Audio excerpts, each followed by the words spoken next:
Hi guys, my name is Nidhi Bhatnagar and I welcome you all in this channel e-learning by Nidhi Bhatnagar। तो बच्चों आज हम क्या सीखने वाले हैं? आज की वीडियो में हम डिस्कस करने वाले हैं क्लास 4th का मैथ्स का एक chapter that is perimeter and area. ठीक है, पेरीमीटर एंड एरिया जो चैप्टर है ये काफ़ी आसान चैप्टर है। आई डोंट नो बहुत सारे बच्चे जो हैं उनको ये चैप्टर डिफिकल्ट क्यों लगता है, पर आज मैं श्योर हूँ कि ये वीडियो देखने के बाद जिन बच्चों को ये चैप्टर डिफिकल्ट भी लगता है उन्हें ये चैप्टर बहुत आसान लगने लगेगा। ठीक है, चलो शुरू करते हैं। सबसे पहले ना ये बात समझ में आनी चाहिए कि भाई ये पैरामीटर क्या होता है, ये एरिया होता क्या है ना। आप बहुत छोटे हो इस चीज़ के लिए, आपको यूजुअली नहीं पता होता कि पैरामीटर होता क्या है। जैसे लेट्स सपोज ये मेरा फ़ोन है, ठीक है। आप इस फ़ोन को हम मान लेते हैं ये एक पार्क है, ठीक है। अब इस पार्क के ये जो किनारे किनारे ये जो बाउंड्रीज हैं, ठीक है, अगर किसी को ये बाउंड्रीज पता करनी हो, मान लो यहाँ पर किनारे किनारे अपने को पेड़ लगाना है या अपने किनारे किनारे फेंसिंग करनी है, कोई भी काम ऐसा जो किनारे किनारे करना है जिसके लिए मुझे लेंथ और ब्रेथ वगैरह जो है वो पता होनी चाहिए पूरी अच्छे से, तो तब हम निकालते हैं पैरामीटर। आसान भाषा में जब हमें किनारे पर कोई चीज़ लगानी है और हमें उसके बारे में पता करना है कि भाई हमारा मान लो एक टेबल है, उसके किनारे किनारे कितना रिबन लगेगा। एक चादर है, उसके किनारे किनारे अपने को कुछ गोटा लगाना है तो वो कितना लगेगा, कितने मीटर लगेगा, है ना। एक पार्क है या एक मकान है, उसके किनारे किनारे या कोई भी फिगर आपको दे रखी हो, उसके जब हमें किनारे किनारे की जगह जो पता करनी होती है तो हम क्या करते हैं, हम निकालते हैं पैरामीटर, राइट। अब दूसरी बात आ जाती है कि अगर मुझे अंदर कुछ करना है, लेट्स सपोज ये मैदान है और मुझे घास लगानी है यहाँ पर, ठीक है, तो मुझे क्या निकालना पड़ेगा, एरिया निकालना पड़ेगा। क्लियर है, चाहे वो स्क्वायर में हो, चाहे वो जो है हमारा रेक्टेंगल हो या ट्राइंगल हो, कोई सा भी फिगर हो सकता है। अगर अंदर कुछ करना है तो हम क्या निकालते हैं, हम एरिया निकालते हैं, ठीक है। और जब हमें किनारे किनारे कोई चीज़ करनी होती है तो हम क्या निकालते हैं, हम पैरामीटर निकालते हैं। एक बात क्लियर हो गई।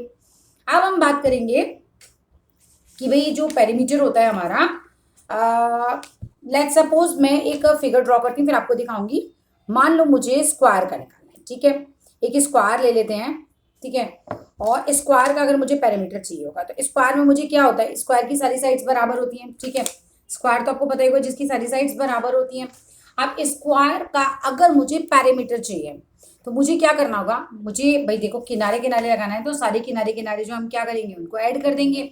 मान लो एक लाइन जो स्क्वायर की है वो है 5 सेंटीमीटर, ठीक है। तो ये भी 5 सेंटीमीटर होगी, ये भी 5 सेंटीमीटर होगी, ये भी 5 सेंटीमीटर होगी, मतलब कि सारी की सारी जो है वो 5 सेंटीमीटर ही होनी है।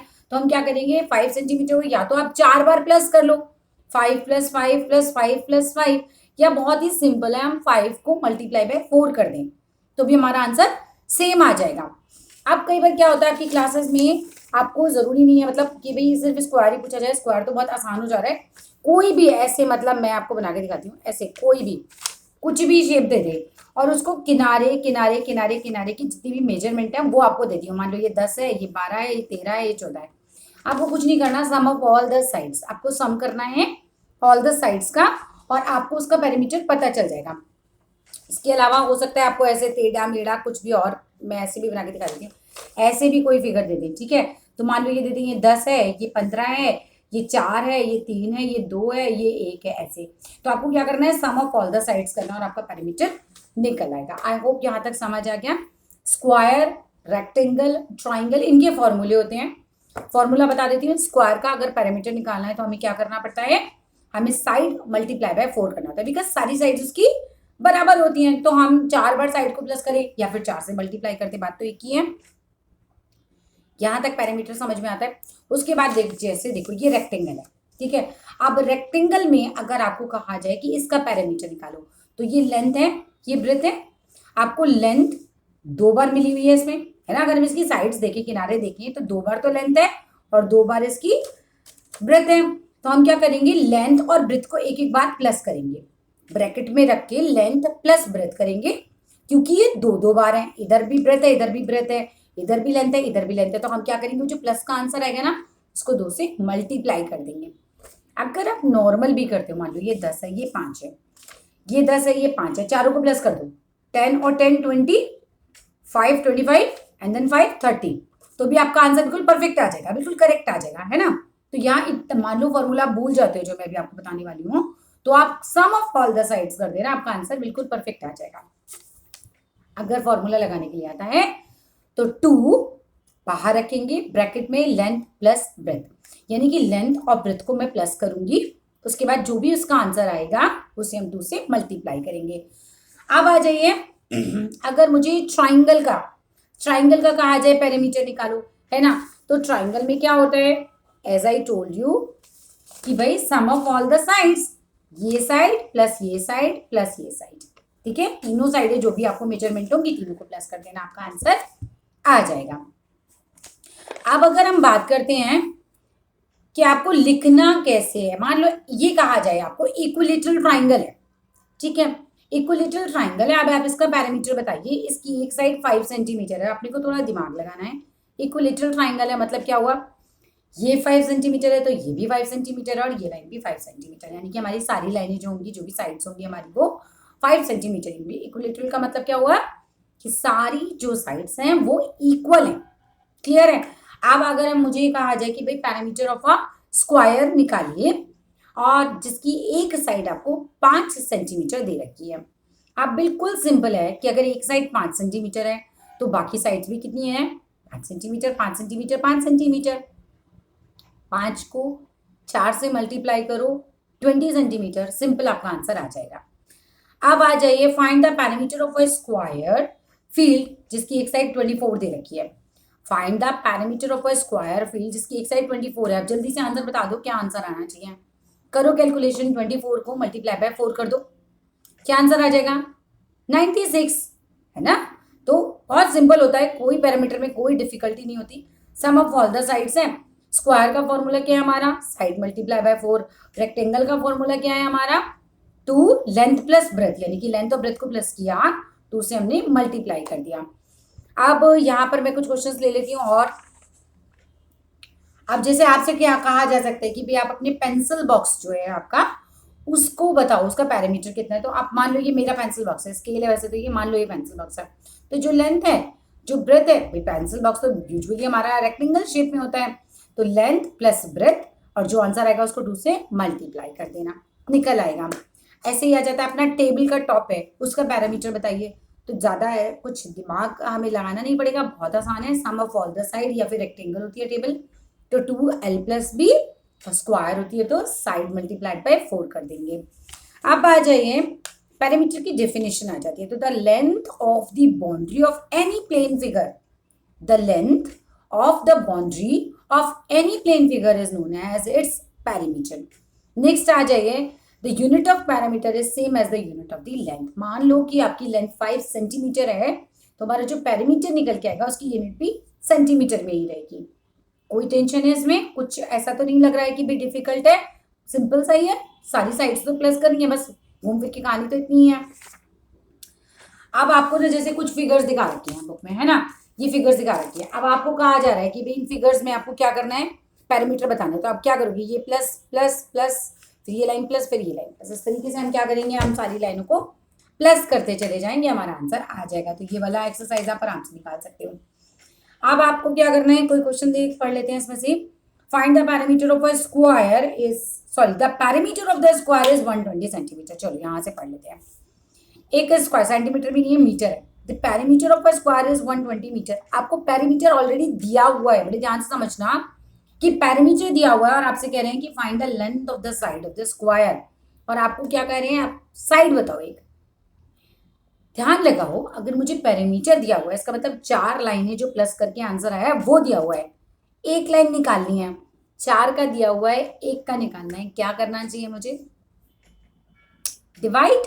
तो आप 4 से पैरामीटर को डिवाइड कर दीजिए, आपकी 1 साइड आ जाएगी। 4 से अगर हम क्या करेंगे, पैरामीटर को डिवाइड करेंगे तो हमारी 1 साइड आ जाएगी, कोई दिक्कत यहाँ पे। अब आ जाओ नेक्स्ट बार पे। Find the parameter of a rectangle whose length is 40 centimetre, breadth is 16 centimetre. 14 और 16 दोनों को प्लस कर देना, आंसर आ जाएगा आपका प्लस करके 56, और 56 को आप 2 से मल्टीप्लाई कर देना। जो लेंथ और ब्रेथ का आंसर आता है प्लस करके उसको 2 से मल्टीप्लाई करते हैं और हमारा आंसर आ गया है 112 सेंटीमीटर। नेक्स्ट क्वेश्चन की तरफ आ जाते हैं अब हम। अब आई होप आपका ये पैरामीटर वाला तो क्लियर हो गया होगा। अब मैं बताती हूँ एरिया क्या होता है। एरिया में क्या करना होता है, एरिया मैंने आपको बताया, जैसे कि मान लो ये मेरी कोई फील्ड है और उस फील्ड के अंदर मुझे कुछ लगाना है, मान लो मुझे कहाँ से लगानी है यहाँ पे, तो मुझे क्या निकालना पड़ेगा, अंदर करना है तो एरिया निकालना पड़ेगा। इस एरिया को निकालने के लिए मुझे क्या करना पड़ेगा, बस लेंथ और ब्रेथ को आपस में मल्टीप्लाई करना, एरिया आ जाएगा। रेक्टेंगल में लेंथ और ब्रेथ को आपस में मल्टीप्लाई करो, आपका एरिया आ जाएगा। क्लियर है? मान लो कि लेंथ हमें 10 सेंटीमीटर है, ब्रेथ हमें 5 सेंटीमीटर है और अब मुझसे पूछा जाए कि find the area of this rectangle, तो क्या करेंगे, 10 मल्टीप्लाइड बाय 5, 10 5 ज़ा 50, तो 50 सेंटीमीटर जो है वो मेरा 50 सेंटीमीटर स्क्वायर एरिया आएगा। अब आप लोगों को लग रहा होगा स्क्वायर क्यों, एक सेंटीमीटर को दूसरे सेंटीमीटर से जब मैं मल्टीप्लाई करूंगी तो क्या हो जाएगा, सेंटीमीटर स्क्वायर कैसे लिखते हैं, सेंटीमीटर स्क्वायर, ऐसे इसके ऊपर ऐसे पावर बना देते हैं 2, देख पा रहे हो, 2 की पावर बन जाएगी, सेंटीमीटर लिख के 2 जो है वो ऊपर पावर में आ जाएगा। चलो अब कुछ क्वेश्चंस डिस्कस करें। आप चलो स्क्वायर का भी डिस्कस कर लेते हैं। आप क्या थी, स्क्वायर में क्या होता है, साइड मल्टीप्लाइड बाय साइड। अब मान लो कि स्क्वायर ही होता, साइड मल्टीप्लाइड बाय साइड है ना, तो वो भी सिंपल है, लेंथ और ब्रेथ को मल्टीप्लाई कर रहे हैं, बात वही है, लेकिन क्योंकि उसकी साइड्स बराबर होती है इसलिए फॉर्मूला क्या होता है, साइड मल्टीप्लाइड बाय साइड। तो अगर मुझे मेरे स्क्वायर का निकालना है तो मुझे क्या करना पड़ेगा, साइड को साइड से मल्टीप्लाई, स्क्वायर समझते हो ना, जिसकी सारी लाइन्स बराबर होती हैं, तो साइड मल्टीप्लाइड बाय साइड। ये साइड अगर 7 है तो ये साइड भी 7 होगी, 7 7 जा 49, अगर ये मीटर है तो ये भी मीटर है, मीटर का स्क्वायर यानी कि m लिखने के बाद ऊपर हल्का सा छोटा सा 2 बनाएंगे आप। आई होप ये भी क्लियर हो गया है। अब ट्राइंगल के एरिया भी मैं बता देती हूँ, फोर्थ में यूजुअली सबकी बुक्स में नहीं है पर किसी किसी बुक में है, तो अभी बात कर लेते हैं। ट्राइंगल का एरिया होता है 1/2 बेस मल्टीप्लाइड बाय हाइट। अब बच्चे कंफ्यूज हैं कि भाई ये बेस क्या होता है, ये हाइट क्या होता है, तो मैं अभी आपको दिखा देती हूँ। ये नीचे वाली लाइन बेस होती है और ये जो बीच में से ऊपर लाइन जा रही है ये हमारी हाइट होती है। 1/2 बेस मल्टीप्लाइड बाय हाइट। आप सिंपल भी कर सकते हो कि बेस और हाइट को मल्टीप्लाई करना, जो आंसर है उसे 2 से डिवाइड कर देना। बेस और हाइट को मल्टीप्लाई करना, 1/2 बेस मल्टीप्लाई बाय हाइट है, तो बेस और हाइट को आपने क्या करना है, मल्टीप्लाई करना है और जो आंसर आएगा उसे 2 से डिवाइड कर देना है। चलिए जी, अब एरिया बताओ। चलो, लेंथ है 24 सेंटीमीटर और ब्रेथ है 9 सेंटीमीटर इस रेक्टेंगल का। चलो मैं भी निकालती हूँ, आप भी निकालो। 24 और 9 क्या करना है, 24 और 9 को मुझे मल्टीप्लाई करना है। सो 216 सेंटीमीटर स्क्वायर, ठीक है, 216 सेंटीमीटर स्क्वायर। आप मल्टीप्लाई कर लेना, आपका आंसर आ जाएगा। लेंथ और ब्रेथ दी हो तो लेंथ और ब्रेथ को सिंपली मुझे मल्टीप्लाई करना है आपस में। आप चलिए आप लोग निकालिए, लेंथ दे रखी है 30 सेंटीमीटर और ब्रेथ दे रखी है 18 सेंटीमीटर, तो आप आंसर निकाल लोगे। 30 को 18 से मल्टीप्लाई करना, जो आंसर आएगा सेंटीमीटर स्क्वायर में आंसर आएगा। नेक्स्ट क्वेश्चन है, find the area of the square whose side is 17 centimetre. एक साइड 17 है, 17 को 17 से मल्टीप्लाई करेंगे because side multiply by side. Area निकालने के लिए साइड मल्टीप्लाई बाय साइड, तो 17 को 17 से मल्टीप्लाई करेंगे, आंसर आ जाएगा। नेक्स्ट क्वेश्चन है, find the area of the square whose side is 21 centimetre. तो अगर एक साइड 21 है तो दूसरी भी क्या होगी, स्क्वायर की 21 होगी। 21 मल्टीप्लाइड बाय 21 हमारा आंसर आ जाएगा, जो भी आएगा वो स्क्वायर में आएगा, यूनिट स्क्वायर में रहेगी। अब आइए नेक्स्ट क्वेश्चन देखिए, find the area of a square tile whose side is 32 centimetre. बहुत आसान है, स्क्वायर टाइल की एक साइड दे रखी है, आप दोनों मतलब साइड को उसी साइड से मल्टीप्लाई कर देना, आपका आंसर आ जाएगा। अब अगर मैं आपसे कहूं find the parameter of a equilateral triangle whose side is 12 centimetre long. Equilateral triangle है यानी कि जिसकी ये साइड भी 12 है, ये भी 12 है, ये भी 12 है, तीनों लाइनें जो है वो 12 है। इसका क्या निकालना है मुझे, पैरीमीटर।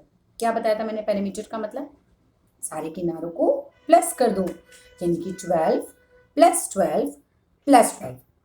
क्लियर है, इसमें स्क्वायर नहीं लगता, मल्टीप्लाई होता तो स्क्वायर लगता। नेक्स्ट क्वेश्चन डिस्कस करते हैं। The parameter of a triangle is 56 centimetre. Two sides of the triangle are 18 centimetre 14 centimetre. Find the length of third side. आसान सा क्वेश्चन है, one side plus another side plus another side, 3 साइडें plus करके हमारा answer हमें already दे रखा है 56 centimetre. 2 sides दे रखी है, तीसरी नहीं दे रखी है, जो 2 दे रखी हैं उन्हें आपस में प्लस कीजिए, जो दो साइडें आपको दे रखी हैं 18 सेंटीमीटर और 14 सेंटीमीटर, उन्हें आपस में प्लस कीजिए और जो टोटल पैरामीटर है उसमें से माइनस कर दीजिए, तीसरी ऑटोमेटिकली निकल आएगी। ठीक है, इसे ऐसे समझो कि अगर टोटल 10 टॉफियाँ आपको बता रखी हूँ, 4 एक बच्चे को मिल गई, 2 एक बच्चे को मिल गई, तो टॉफियाँ कितनी बट गई हैं? 6। अब टॉफी तीसरे बच्चे को कितनी मिली होगी? अब 10 में से 6 अगर बाकियों को बटी हैं तो 10 में से 6 मैंने माइनस किया, 4 निकल आया, 4 तीसरे बच्चे को मिली होगी। समझ आ रहा है ना?